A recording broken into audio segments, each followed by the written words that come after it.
வணக்கம்.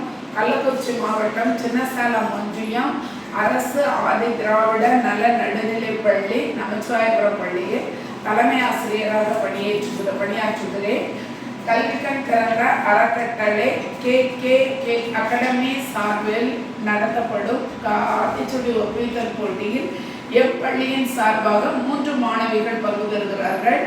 5ஆம் வகுப்பு மாணவி அஸ்வகங்கா, 6ஆம் வகுப்பு மாணவி மோனிகா, 8ஆம் வகுப்பு மாணவி ஜெனிதா பங்கு பெறுகிறார்கள். முதலாவதாக அஸ்வகங்கா ஆத்திச்சூடி ஒப்பிப்பார். அனைவருக்கும் வணக்கம். என் பெயர் அஸ்வகங்கா. நான் ஆதி திராவிட நல நடுநிலை பள்ளியில் 5ஆம்